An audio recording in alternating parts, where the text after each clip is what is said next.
News చూస్తున్నాం. America Iran మధ్య జరిగిన రెండో దఫా చర్చలు విఫలమయ్యాయి. ఇస్లామాబాద్ ఇప్పటికే ఇరాన్ విదేశాంగ మంత్రి అబ్బాస్ అరాక్చి చేరుకున్నారు. పాక్ ఆర్మీ చీఫ్ అసీం మునీర్తో అబ్బాస్ అరాక్చి మంత్రాలు జరిపినట్లుగా తెలుస్తోంది. అమెరికా ఒత్తిళ్లకు తలొగ్గేది లేదు అంటూ అబ్బాస్ తేల్చి చెప్పారు. అణు కార్యక్రమాన్ని ఆపే ప్రసక్తే లేదంటూ ఇరాన్ మరొకసారి చాలా క్లియర్గా చెప్పింది. పాకిస్తాన్కు ఇప్పటికే అమెరికా ప్రతినిధుల బృందం కూడా చేరుకుంది.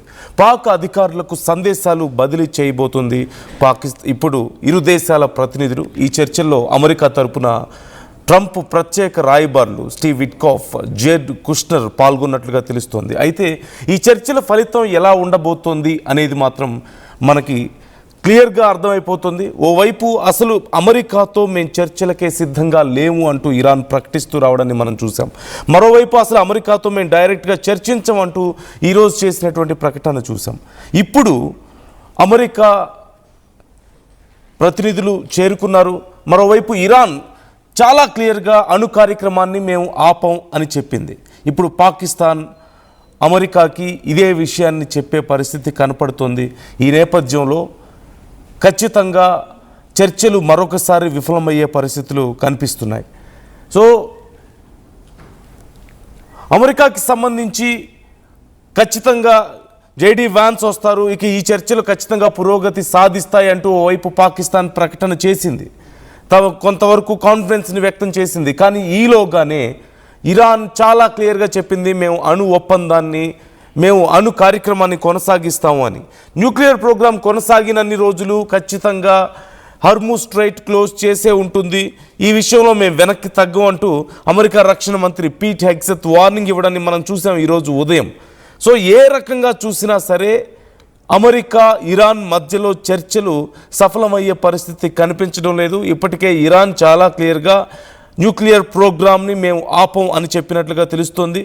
మొదటిసారి చర్చల్లో భాగంగా 5 ఏళ్ల పాటు మేము ఆపగలుగుతామంటూ ఇరాన్ చెప్పడాన్ని మనం చూసాం. అమెరికా లేదు, 20 ఏళ్ల పాటు ఆపాలని చెప్పింది. ముందుగా అసలు పూర్తి స్థాయిలో ఆపివేయాలి, అసలు న్యూక్లియర్ ప్రోగ్రామే ఉండకూడదని డిమాండ్ చేసింది. కుదరని పక్షంలో 20 ఏళ్ళు ఆపాలని చెప్పింది. కానీ ఇరాన్ మాత్రం కేవలం 5 ఏళ్ల పాటు మాత్రమే మేము ఆపుతామంటూ ప్రకటించడాన్ని మనం చూసాం. ఇప్పుడు మేము న్యూక్లియర్ ప్రోగ్రామ్ని ఆపం అని చెప్తున్నారు. మరోవైపు స్ట్రైట్ ఆఫ్ హార్ముజ్ అప్పటి వరకు క్లోజ్ చేసే ఉంచుతాం, న్యూక్లియర్ ప్రోగ్రామ్ ఆపే వరకు, శాంతి నెలకొనబడే వరకు అంటూ మరోవైపు అమెరికా ప్రకటించింది. ఇప్పటికే ఒక రకంగా ఉక్కు కవచం మేము స్ట్రైట్ ఆఫ్ హార్ముజ్కి విధించామని చెప్పి అమెరికా చెప్తోంది.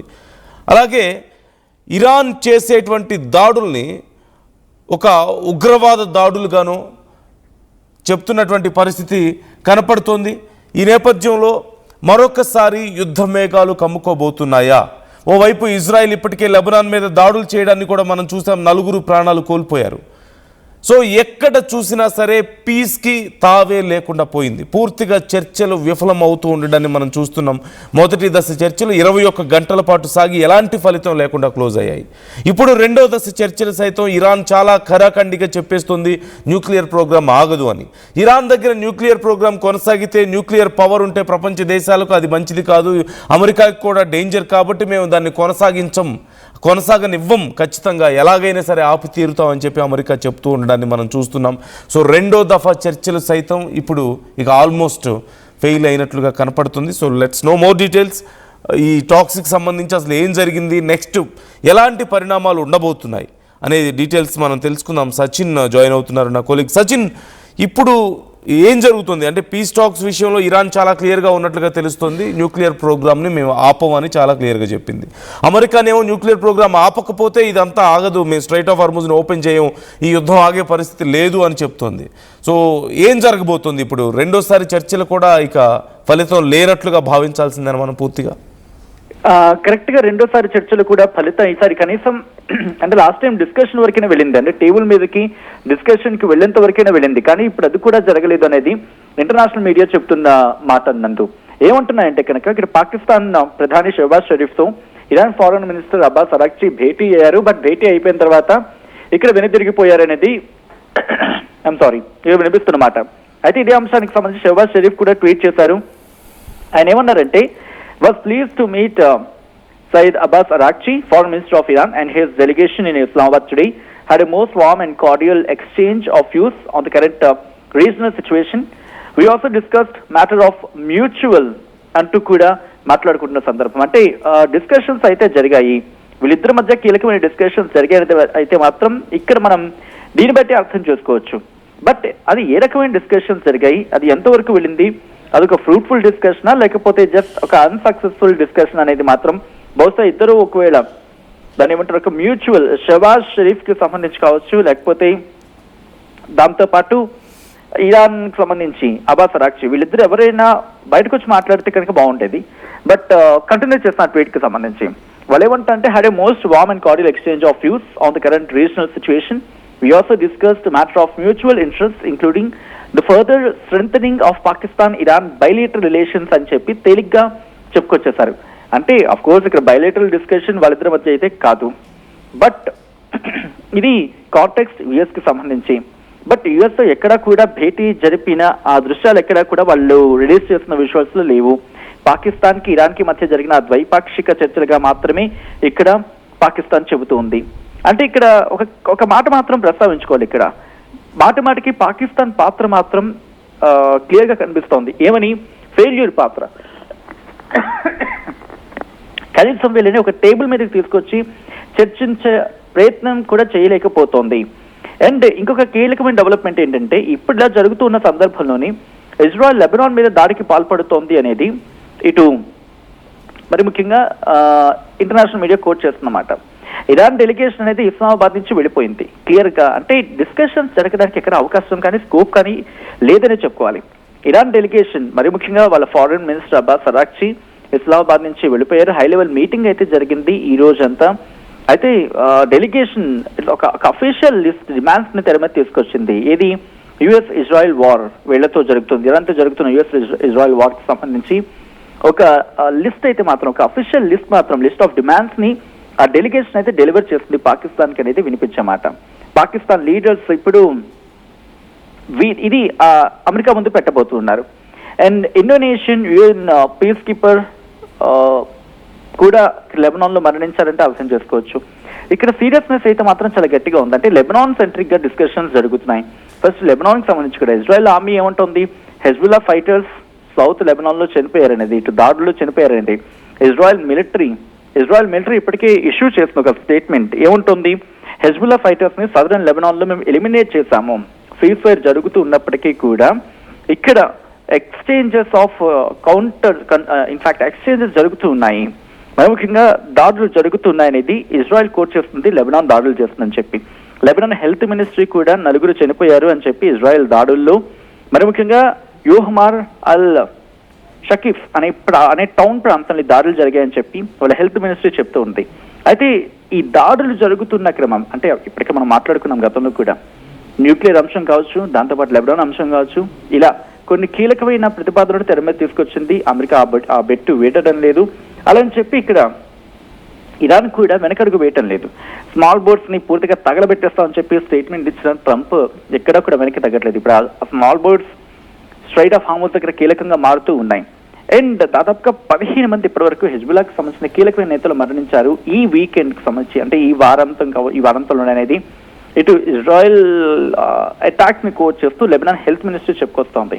అండ్ అలాగే పాలస్తీన్లు కూడా ఇక్కడ ఏమంటారంటే వాళ్ళ ఓన్ లీడర్స్ ని చూస్ చేసుకుంటారనే అంశం. అఫ్ కోర్స్ ఇప్పుడు ఇదంతా కూడా పెద్ద చర్చ జరుగుతూ ఉంది. అసలు ఏం జరుగుతుందో ఒక క్లారిటీ అయితే మాత్రం కనిపించట్లేదు.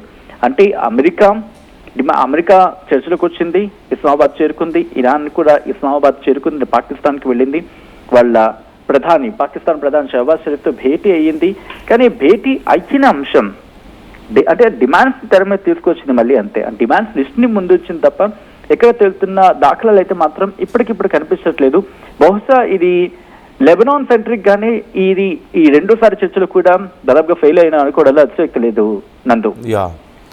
Right thank you Sachin, thanks for the details. మొత్తం మీద 2వ దఫా చర్చలకి సంబంధించి ఇప్పటికీ ఒక అఫీషియల్ అనౌన్స్మెంట్ రాకపోయినప్పటికీ చర్చలు ఫెయిల్ అయినట్లుగా సమాచారం అందుతోంది. అంతర్జాతీయ మీడియా కథనాలు సైతం ఇదే చెప్తున్నాయి.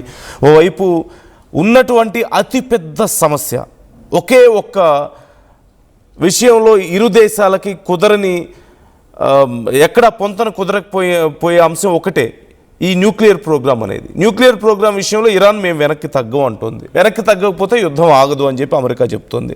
సో ఆ ఒక్క విషయం ఇప్పుడు ఆపుతుంది. మరోవైపు ఇరాన్ని రెచ్చగొట్టే పనులు అమెరికా, ఇజ్రాయెల్ రెండు చేస్తూనే ఉన్నాయి. ఇజ్రాయెల్ ఓవైపు లెబనాన్ మీద దాడులు చేసింది, మరోవైపు పీట్ హెగ్సెత్ ఏమో స్ట్రైట్ ఆఫ్ హార్మూజ్ దగ్గర మా ఉక్కు కవచం కొనసాగుతూనే ఉంటుంది, బ్లాకేడ్ కొనసాగుతూనే ఉంటుంది అని చెప్పినటువంటి పరిస్థితి. ఇదంతా ఒక ఎత్తు అయితే, మరోవైపు సుమారుగా 3242 కోట్ల విలువైనటువంటి క్రిప్టో కరెన్సీని, ఇరాన్కి సంబంధించినటువంటి క్రిప్టో కరెన్సీని మేము ఫ్రీజ్ చేసామంటూ అక్కడి ఆర్థిక శాఖ మంత్రి స్కాట్ బెసెంట్ ప్రకటించడానికి కూడా మనం చూసాం. సో ఇరాన్ని ఎన్ని రకాలుగా ఇబ్బందులు పెట్టాలో అన్ని రకాలుగా ఇబ్బందులు పెట్టి ఇప్పటికే ఇరాన్కి సంబంధించిన మోర్ దాన్ $100 బిలియన్ ఆఫ్ అసెట్స్ని ఫ్రీజ్ చేసి ఉంచింది అమెరికా. చర్చలకు రావాలంటే వాటిని రిలీజ్ చేయాలని చెప్పి ఇరాన్ ఒక డిమాండ్ పెట్టింది. ఆ డిమాండ్ని ఓకే చెప్పారు, but they didn't do anything for that. At the same time మళ్ళీ ఇప్పుడు మరొకసారి $344 మిలియన్, అంటే మన కరెన్సీలో చూస్తే 3242 కోట్ల విలువైనటువంటి క్రిప్టో కరెన్సీని ఇరాన్కి సంబంధించింది ఫ్రీజ్ చేయడం మనం చూస్తున్నాం. సో స్ట్రైట్ ఆఫ్ హార్మూజ్ దగ్గర బ్లాకేడ్ కంటిన్యూ అవుతుంది. అట్ ది సేమ్ టైం వీళ్ళకి సంబంధించిన క్రిప్టో కరెన్సీని క్లోజ్ చేశారు. అండ్ మళ్ళీ ఇప్పుడు లెబనాన్ మీద దాడులు చేస్తుంది ఓవైపు ఇజ్రాయెల్. అయినా సరే ఇరానే ఒప్పుకోవడం లేదు శాంతి చర్చలకు అని చెప్పి అమెరికా ప్రొజెక్ట్ చేసే పని చేస్తుంది. అమెరికా మాత్రం బ్లాకేడ్ కంటిన్యూ చేస్తుంది, ఇరాన్ ఆస్తుల్ని అన్ఫ్రీజ్ చేయదు, ఇరాన్కి సంబంధించిన ఈ మొత్తం క్రిప్టో కరెన్సీని మొత్తం ఫ్రీజ్ చేసేస్తుంది, ఇరాన్ని థ్రెటన్ చేస్తుంది, అండ్ మళ్ళీ చర్చలకు మాత్రం రావాలని చెప్తుంది. So where is the possibility? చర్చలకు రాకపోతే ఇరాన్కి చిత్తశుద్ధి లేదు, శాంతి విషయంలో ఇరాన్ యాక్టివ్గా లేదు ఈ పీస్ టాక్స్ విషయంలో అని చెప్పేసి బ్లేమ్ చేస్తున్నారు. ఒకవేళ రావాలంటేనేమో గంటకో మాట మారుస్తూ రోజుకి 10 రకాలుగా వాళ్ళ మీద ఏదో ఒక దెబ్బలు కొడుతూ వాళ్ళని వెనక్కి నెడుతుంది కూడా వీళ్ళే. సో ఇరాన్ ఇంకా ఇక్కడితో మనం శాంతి చర్చలకు ముగింపు పడ్డాయని అనుకోవాలా? దీనికి సంబంధించి అఫీషియల్ స్టేట్మెంట్ ఇంకా రావాల్సి ఉంది. బట్ ఇప్పటికైతే చాలా క్లియర్గా ఇరాన్ చెప్పినట్లుగా తెలుస్తుంది న్యూక్లియర్ ప్రోగ్రామ్ ఆగదు అని. అండ్ మరోవైపు ఇజ్రాయెల్ చేసినటువంటి దాడికి సంబంధించి మరొకసారి ఇరాన్ సీరియస్గా రెస్పాండ్ అయ్యే అవకాశం ఉంది అనే అంచనాలు సైతం కనిపిస్తున్నాయి. So what do you think is going to happen? ఇప్పుడు ఏం జరిగే అవకాశం ఉంది? మరొకసారి ఈ యుద్ధం కొనసాగడం తప్ప, అఫ్కోర్స్ ఇరు దేశాలకి ఇప్పటికే తీవ్ర నష్టం జరిగింది. అమెరికా యుద్ధం కొనసాగించడం ఇష్టం లేని పరిస్థితుల్లో ఉంది. ఇప్పటికే ప్రపంచ దేశాల నుంచి ఒత్తిడి. మరోవైపు ఇరాన్ కూడా చాలా నష్టపోయింది, ఇజ్రాయెల్ చాలా నష్టపోయింది.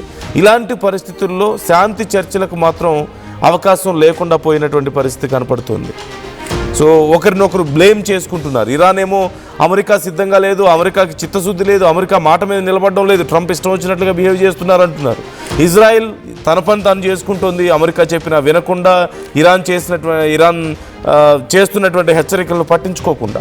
ఈవెన్ ఇప్పుడున్నటువంటి పరిస్థితుల్లో సీజ్ ఫైర్ ఉల్లంఘన కూడా జరిగినట్లుగా కనపడుతుంది చాలా క్లియర్గా. అడిగితే లేదు లెబనానే మా మీద అటాక్స్ చేసింది అని చెప్పేసి చెప్తున్నటువంటి పరిస్థితి. ఇక ఇరాన్కి మాకు ఆప్షన్ ఇవ్వడం లేదు ఇరాన్ అని చెప్తుంది. ఇరాన్ చెప్తుంది అమెరికా కానీ ఇజ్రాయెల్ కానీ మాకు వేరే ఆప్షన్స్ ఏమి ఇవ్వలేదు, యుద్ధం తప్ప అని చెప్తున్నటువంటి సందర్భం కనపడుతుంది. సో మరొకసారి పరిస్థితులు తీవ్రతరం అవబోతున్నాయా? మీకేమనిపిస్తుంది?